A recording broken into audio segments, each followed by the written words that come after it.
Ganun ba? Okay, tawagan mo siya. Make sure that she's okay, okay? Babalik ako agad dyan. Sandali, tita. Hindi po kayo pwede umalis dito. Mauro needs me there. I can't stay here. Sandali lang, tita. Kakausapin ko muna yung doktor yun. No. I will let him talk to him. He gave me the permission to go. Sir, kanina pa po siya ganyan. Iyak lang po ng iyak. I cannot accept the fact that he's gone. Ayoko na siyang makita sa nakakulong sa kabaong yun. I can't take it. I cannot. Tita, gusto niyo ipakremate na lang natin siya?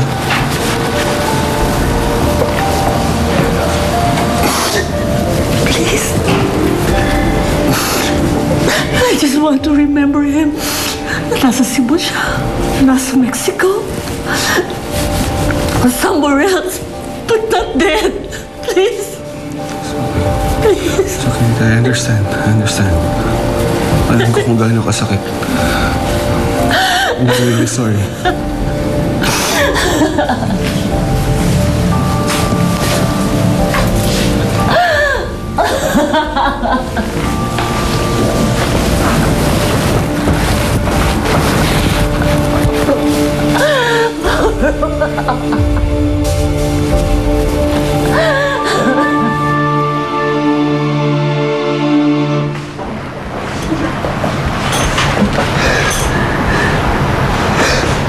Tita Jo, bakit po kayo umiiyak? Rosa, may sasabihin kami ni Tito Jerome sa'yo, ha? Ito saan po?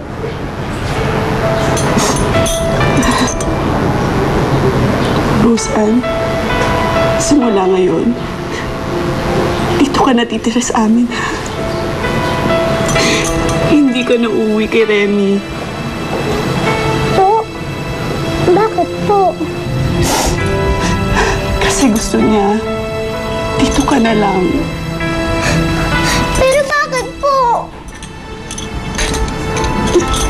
Kasi hindi ka na niya kayang alagaan. Ang sabi niya sa akin, mas maalagaan daw kita kung nandito ka. Pero bakit hindi niya na po ako kayang alagaan?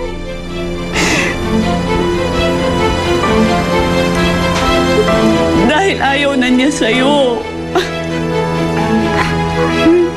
Ayaw niya na sa akin?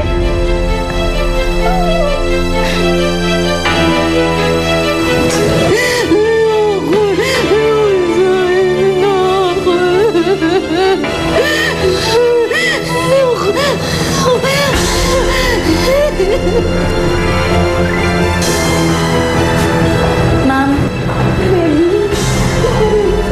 Nakakita na ako ng papa, oh!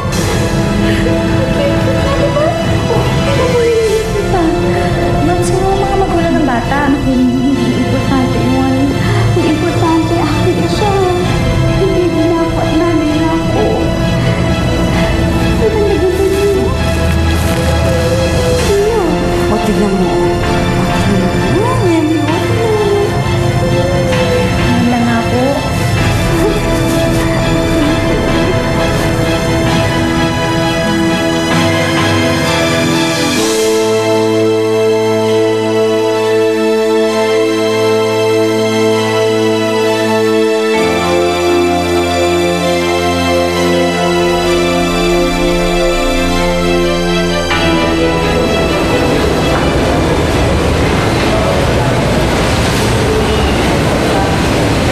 Kung meron may nararapat maging isang ina, ikaw yun, Remy.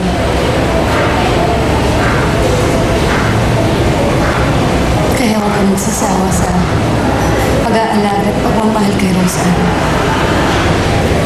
Dahil sa'yo ko na siya iiwan.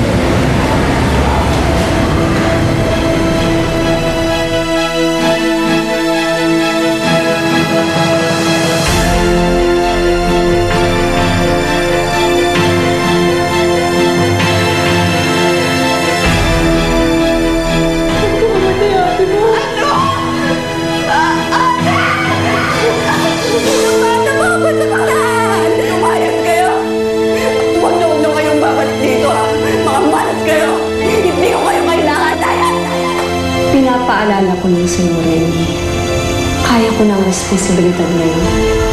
At mukhang mas alam ko pa kung anong ikasasaya ng bata. Basta Joy, pangako mo lang sa akin na hindi mo sasabihin kay Rosa ang totoo na hindi ako tuloy na pinag. Pangako. I promise.